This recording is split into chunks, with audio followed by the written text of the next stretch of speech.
A machetes and grenades brawl. In a sectarian conflict that escalated last September in the Central African Republic, more than 20 people were killed and another 100 wounded. These attacks were largely reprisals carried out by Muslim rebels in a largely Christian neighborhood. This recent violence was supposedly brought on by the death of a Muslim whose body was later dumped at the country's airport.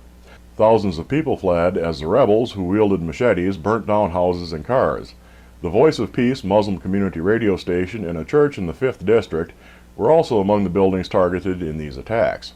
According to The Guardian, the security minister, Dominique Saed Pegwinji, blamed the violence on elements of the anti-Balaka Christian militia, the Muslim Seleka rebels, and supporters of the former president Francois Bozize, who wanted to see him return to power.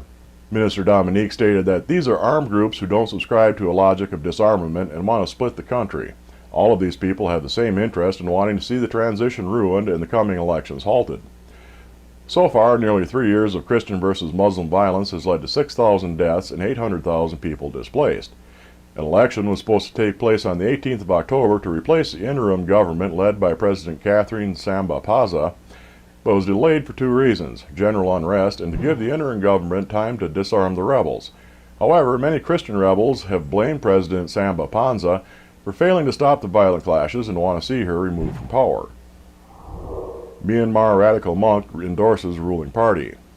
Myanmar's Buddhist monk named Warathu has endorsed President Thein Sein's ruling party, Union Solidarity and Development Party, while criticizing the opposition's National League for Democracy, also known as the NLD. But just as importantly, Warathu's ultranationalist group named Ma Ba Tha was reported to have played a significant role in the passage of 4 bills that purportedly target the country's women and the Muslim minority.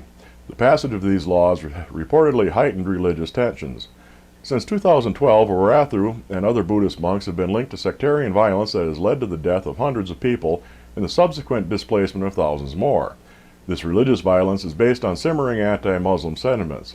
According to Reuters, Warathu described the NLD as being full of themselves. He went on to say that they don't have a high chance of winning in the elections.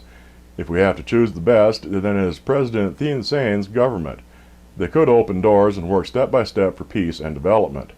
A senior member of the NLD, Win Hathin, pointed out that according to the teachings of Buddha, monks shouldn't be involved in political affairs. They should be neutral. However, the Ma Ba Tha has denied campaigning for Union Solidarity and Development Party. SLC Pink. The Salt Lake Tribune, a newspaper in the hometown of the LDS Church, Salt Lake City, Utah, recently ran a profile article featuring a gay Mormon whose journey took him from celebrated future apostle through gay reparative therapy and finally to life as an ex-Mormon and happily married homosexual man. Michael Ferguson, who is now 33, knew that he had homosexual urges even before he was a freshman at Brigham Young University. His plan had always been to study and graduate, go on a mission, and then marry a devout Mormon woman and rear a brood of children in the Mormon lifestyle he'd grown up with. However, he also secretly knew that he had sexual urges involving men and only men. So, away from his unknowing family and having completed his mission work, he used his spare time in college to pray and attempt to train the gay away, attending various types of conversion therapy programs. However, when that didn't work, he joined a lawsuit brought by 3 Jewish men who were suing a program called Jews Offering New Alternatives for Healing, or JONAH, one of the many such programs that Ferguson had tried. Ultimately, he met his future husband Seth, and the 2 of them began a business together. Then on December 20th, 2013, he and his partner became the first legally married same-sex couple in the state of Utah. The entire article can be found in the description under this video.